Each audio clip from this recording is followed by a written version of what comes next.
Hey everybody, I am just going to do a short video here to show you where I'm at in progress on the Japanese rice bag that I'm doing. I did watch all 11 episodes of Corinne's videos on her rice bag project. I kind of took my own ideas from what she did and from the other videos that she actually refers to and links in her description boxes. So go check her out if you want to see what she did. Here's how I'm doing it. I made 7-inch squares as I explained in my video yesterday, but that was also part of the Heart Project, the 100-day project. And so I'm doing a separate video on this at this point, and I will do another video when I've completed the entire project. And I am going to do one on camera. I just wanted to make sure that I didn't look like an idiot and that I could figure out my own method, because I'm sort of following a mishmash of everybody's methods that I've seen, Pinterest, YouTube, etc. So 7-inch squares of muslin. I stitched them all the way around because, as you can see, the muslin is fraying like crazy. I'm using cotton quilt batting on the back, and I debated on whether to use interfacing or quilt batting. Next one might have interfacing. I don't know. I don't want mine to be real stiff, but I've always enjoyed the look of quilt batting behind fabric. So there it is. I'm trying not to overthink the stitching. And I did do this dragonfly. I based it on, loosely, on this little dragonfly that came pre-printed on this fabric. I like mine, I have to say. So that was square 1. This is square 2. I did this one afternoon, the day before yesterday. I did the next 2 in yesterday afternoon and last night. So this is square number 2 now. I overthought things, and what I did was I made the batting about a 1/4 inch shorter on each side. So this is a 6-inch square, this is a 7-inch square muslin, 6-inch square batting. And I like the way this one came out, but then I started, because this will be my seam line for sewing the squares together. Then I started overthinking it and thought I should overlap my fabric further than the seam line, but I'm not happy I did that. So I'm hoping that since I cut it back a little bit, and this one needs to be cut back a little more, I'm hoping I don't lose, like I'll probably lose this line of stitching here because I did not keep it inside the 6-inch square. It is what it is. This is my experimental one.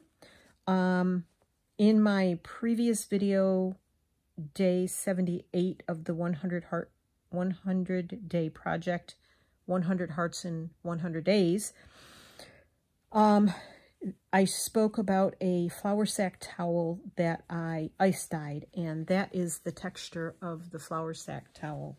And this is what it looks like as a, oops, I'm sorry, as a piece. I'm going to put it up really close so you can see the texture.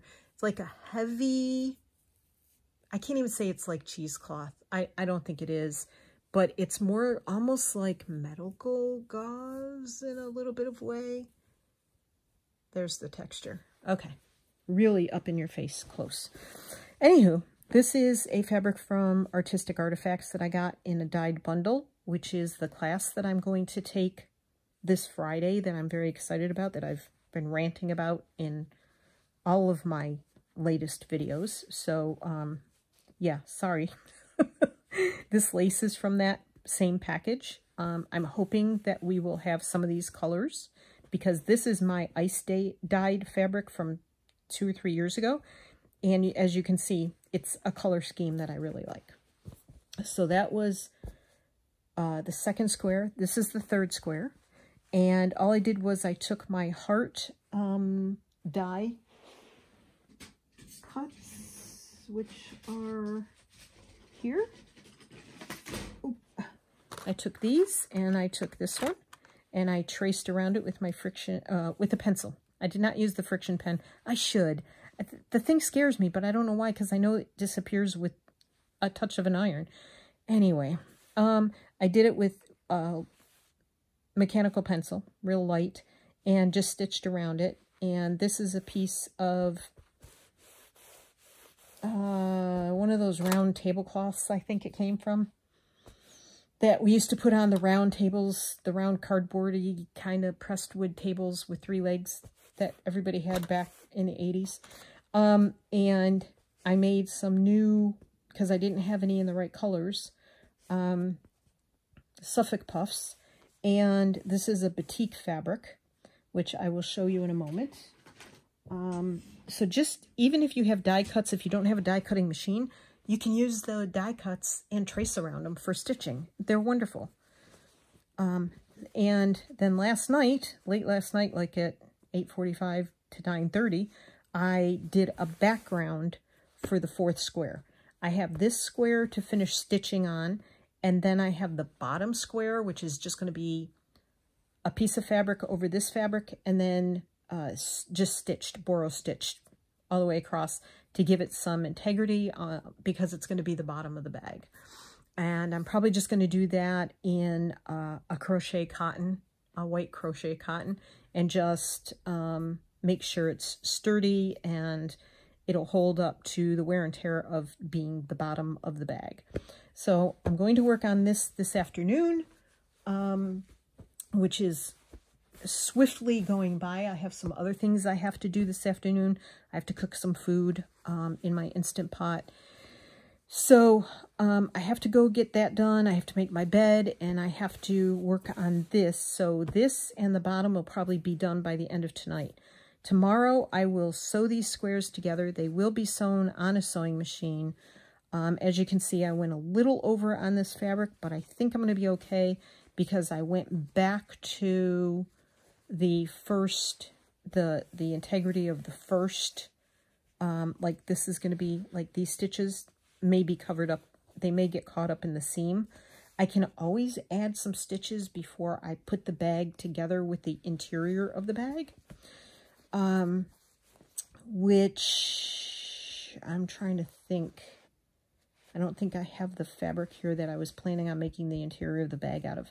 But anyway, these are, I went into my stash, and I'm going to raise the camera up. Close your eyes.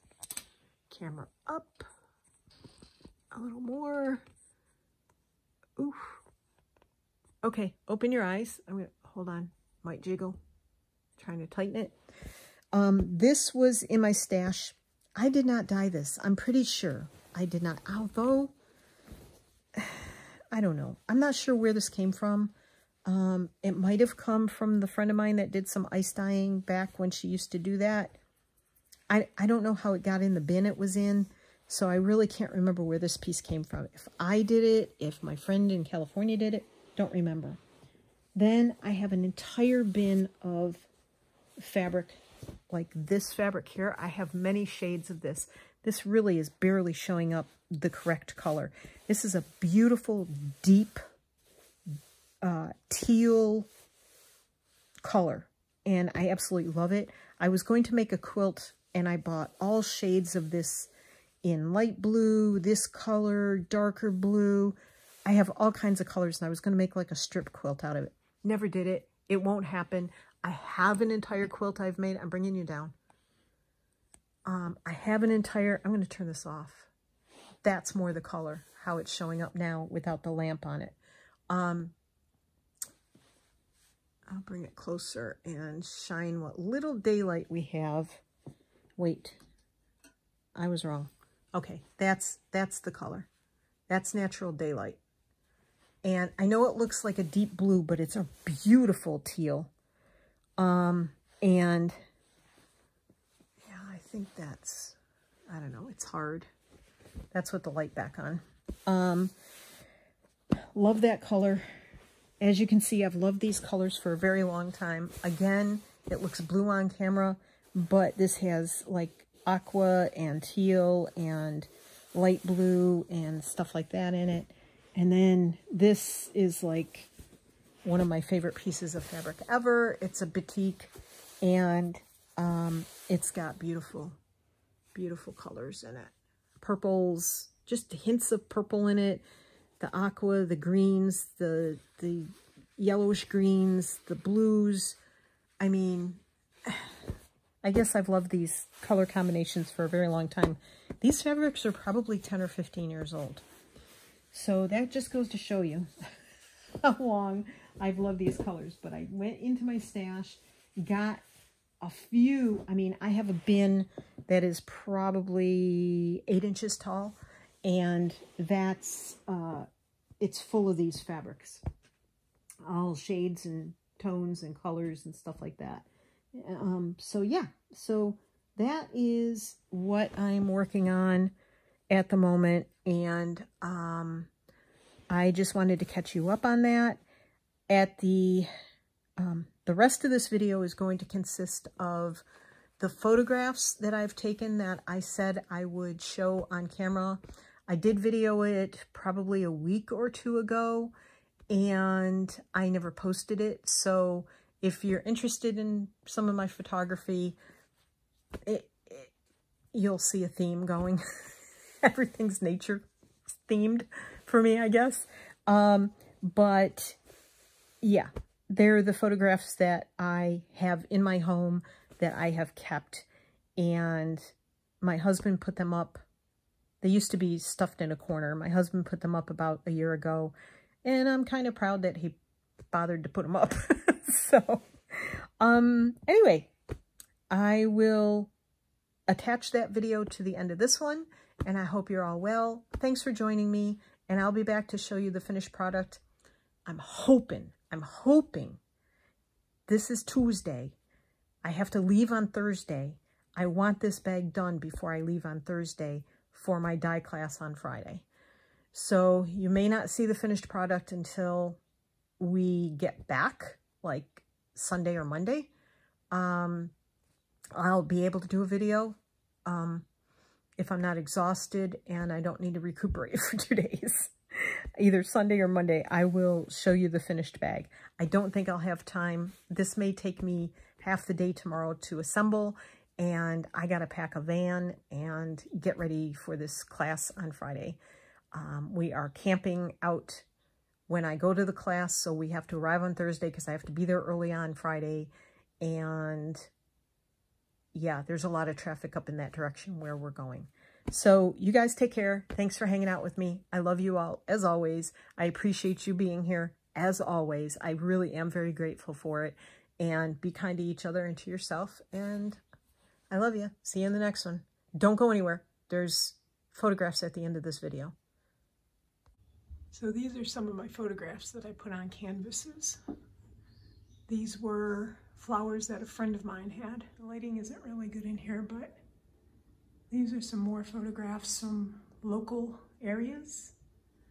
And that was a lilac bush I had in my front yard. And that was a sunset from the farm we lived on, not retouched. And that's a farm from the local area. Two more photos of flowers from my friend that used to live kind of dark in here, but these are photos from Searsport Shore Campground when we stayed there one year. A lot of reflection, sorry.